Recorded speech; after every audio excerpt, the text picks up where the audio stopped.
بە 1550 بە ڕۆ بێزار فرۆشمانە بەڵامی تر لە تێ لە ژگەرەکەمان بۆ ماوەتوانێت ژگەرێت چ لە زارەکە ئەمڕۆ 20,000مان بۆ ماوەتەوە لە کولی ژگەرەکە بە 20,000 بوو بەڵام داشکانمان بۆ کردووە لەبەر خاتری کەناڵەکەی ئێوە بە تایبەتی یەکەم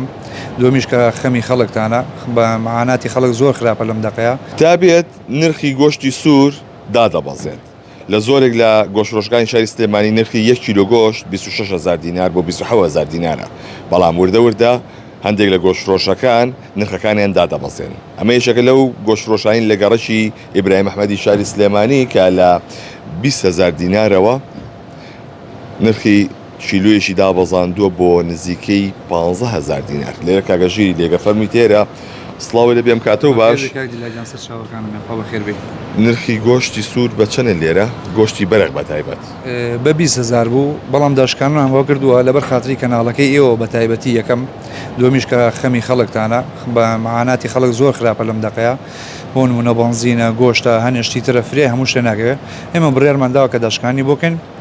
بە 15,750 نەر لەم کاتەیە ئەمە گۆشتی بەرخ بە بێت چەوری و ئێسقان و زیاو ئەمانە گۆشتی حیوانی وردەیە کاوڕە بەرخە گیسکە کارە ئەمانەیە بڵێ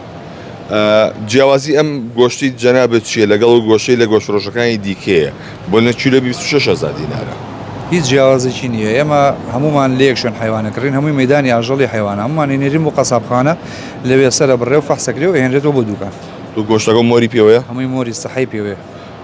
ئەی وەکو ئەو لیژنانی کە گەڕێن لیژنەی تەندروستی قایم قامێت ئەوان کە تێسەردانەکەن چیان پێوتون ئەم بەیانە هاتوونە گۆشتمان نەفرۆشەوە هەتا گۆشتەکەیان هەمووی فەحس کردووە کە فەحسیان کردو و دەستخۆشیشان لێ کردوینە باشە هۆکار چێکە تۆ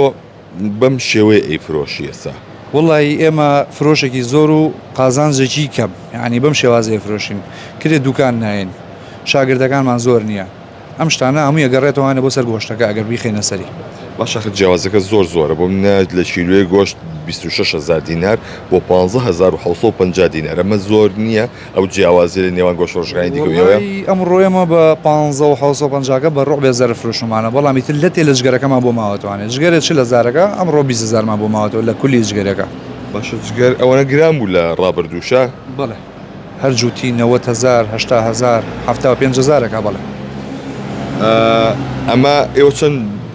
جۆر گۆشتان هەیە لێرە ئێمە گۆشتی حیوانەکە 3 جۆرمان هەیە